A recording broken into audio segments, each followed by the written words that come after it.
Hello, good afternoon everyone. So sa karon natin na discussion is we'll talk about the pollution.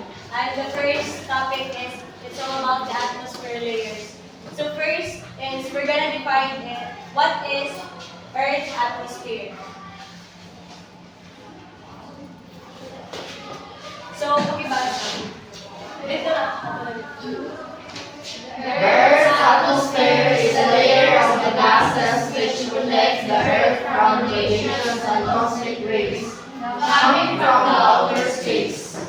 So this one, kanang atmosphere, it is an act as a blanket because it keeps the average temperature of the Earth nearly constant.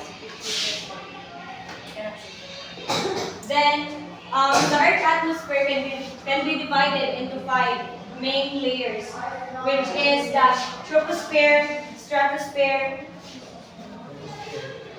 mesosphere, thermosphere, and the exosphere. So first, we're gonna define the troposphere. So troposphere, from the word tropos means change. This layer gets its name from the weather that is constantly changing and mixing up the gases in this part of our atmosphere. The troposphere constantly about 75% of all the air in the atmosphere and almost all of the water vapor which forms cloud and rain. So sa troposphere is diyan na ito ma-define gani. Pero gani, if makita-kita ka ng mga airplane, kanang mga clouds, diha na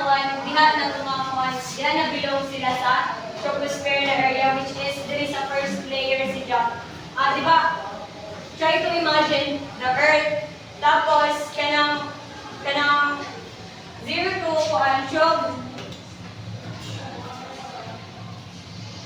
sa diri is this one is the Earth. Tapos ang above niya which is the troposphere. Diyan na makita ang kanang mga clouds, mga kanino? Diyan na bilong ang mga clouds tapos kanang air balloon. Yes, sa troposphere. So the next one is the stratosphere.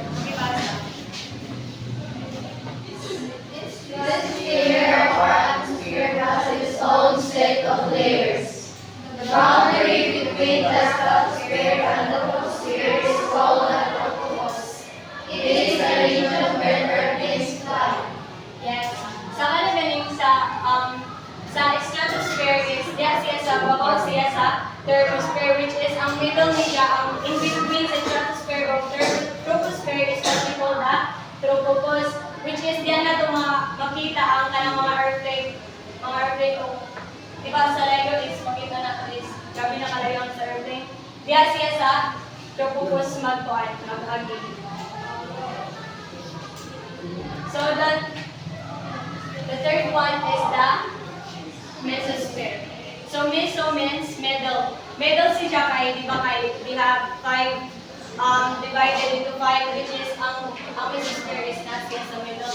This layer is located above the stratosphere and below the thermosphere. The transition boundary which separates the mesosphere from the stratosphere is called the stratopause which is this one. Gani, di ba sa troposphere and stratosphere in between nila is what we call the tropopause. Tapos sa dili na sa stratosphere o sa mesosphere, ang kwan niya, ang nag-separate siya mo na gitawag na stratosphere, stratopause which is dili ang kanang middle niya.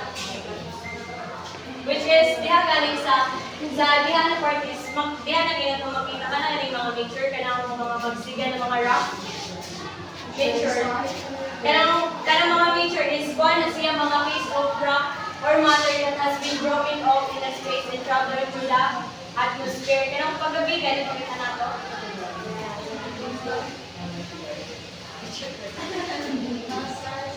So the fourth one is the thermosphere. Thermo means init na siya. So this layer has extremely high temperature and located above the mesosphere and below the exosphere. So the boundary between the mesosphere and the thermosphere atmospheric region is called the mesopause. It is the coldest part of the earth. Di ba ang thermosphere, which is mo na siya ang one kanang heat na ang init, but in the middle, which is the mesopause, mo ni siya ang pinaka-coldest part sa kuan sa dihaan na yan na kuan sa thermosphere kanang in between nila sa kuan is sa mesosphere, which is kuan kanang the aurora na kuan mo na. Kuan na siya is it is a natural display in the sky, particularly in the high latitude region, that is caused by the collision of energetic change particles with atoms in the high altitude atmosphere. So, diyan na tumawa ng sa part. And also, sa diyan na part is, mabuhay na sa galing, nanagaling yung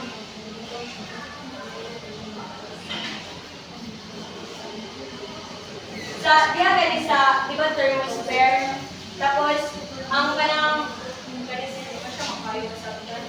kani thermosphere ang kanang ang sinin tawag na kanang layer kaning layer diri is kung siya gimod siya carbon line. Tapos sa dilasad na part sa thermosphere, diri sa nasa mga na to, yan na ang example is kanang ganing mga satellite. Yan ang mag-start. Diya siya nagkuhan. Diya siya nabilo. Tapos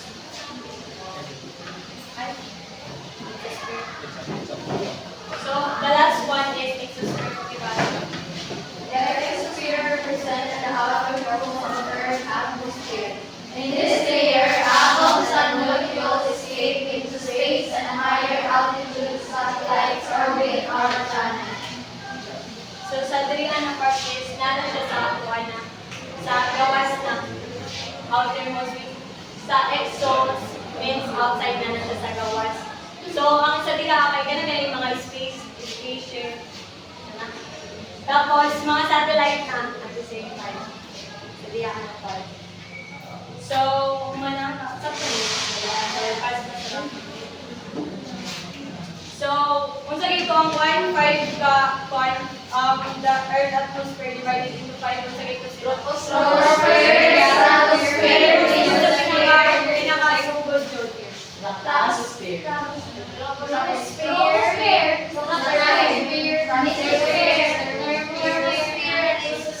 Ayan siya, bali mag-heart rate mataas.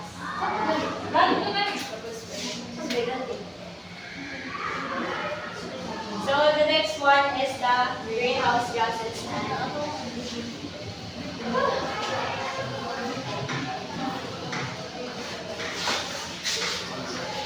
So, magkano tayo sa greenhouse gases, but first is we're gonna define the greenhouse. So when we say Earth is a comfortable place for living things. It's just the right temperature for plants and animals, including human to thrive. So why is it one man? Why is it Earth is so special? Para sa inyo. Why so Earth is special? So based on research is one of the reasons daw is the greenhouse effect. So when we say greenhouse, it is a building with glass walls and a glass roof. The clear glass allows sunlight to shine into the greenhouse, while also trapping the sun heat inside. This is how the greenhouse keeps Earth warm even at night and in the winter. So mo na one use why is it like greenhouse, no? It's because kana mo gud siya is magalaw gani siya sa sunlight nga di ba kay mo shine mo ng sunlight tapos ang heat na kuan ang heat is na yung mga kuan dito ba mag-trap siya o kuan sun heat inside na bisan pag magabi or kuan or in winter dili gyapon siya mag-give gyapon og warm.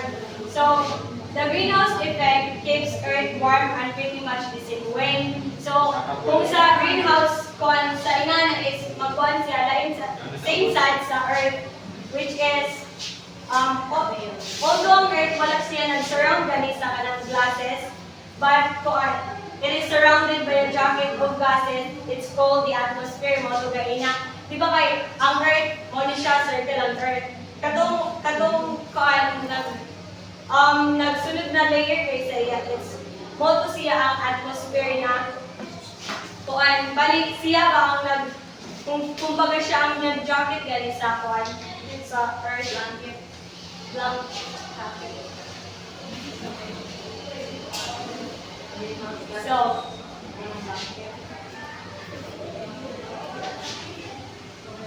So what in the daytime, the sun shines through the atmosphere, warming Earth's surface. After the sun goes down, Earth's surface cold, then releases heat back into the air. But some of the heat is trapped by the gases in the atmosphere. These heat-trapping gases are called the greenhouse gases. So, basa sa what is greenhouse gases? Greenhouse gases are molecules in the Earth's atmosphere that trap heat and contribute to the greenhouse effect. Greenhouse gases are produced by human activities that burn fossil fuels, release gases from industrial processes, and change land use. So, carbon dioxide, water vapor, methane are examples of greenhouse gases. Then, Earth made the balance in greenhouse to maintain just a right temperature for living things. But some human activities are changing Earth's natural greenhouse effect. So, unsa man nakakasagari na kanagaling sa human activity ang maka-cause of maka-change gani sa atong natural greenhouse effect. Unsa man ang mga activities?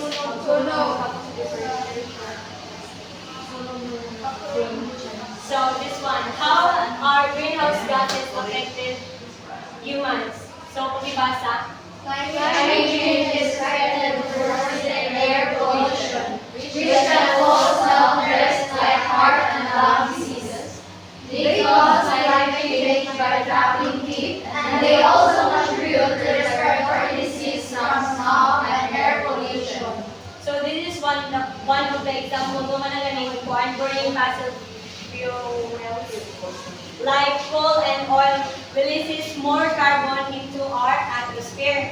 These extra greenhouse gases can cause the atmosphere to trap more and more heat, leading to a warmer Earth. So sa kanisad siya is mo kay one of the reasons why kanina ikuan like climate change is because of the human activity kanang pareha na katong burning fossil fuels kanang si Jack is mga cause ng pollution sa kuan dili ka makaharm sa tao but it also at the atmosphere. Tapos based sa akong na search is one of the expert of this is NASA satellites are constantly measuring gases in our atmosphere from space. They absorb increase in amount of carbon dioxide and other greenhouse gases. So the information from NASA satellite can help scientists figure out where greenhouse gases coming from and how they entered our atmosphere.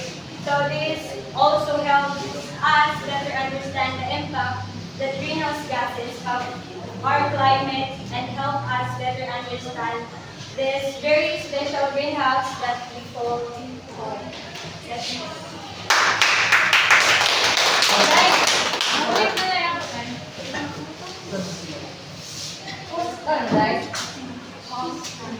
Host.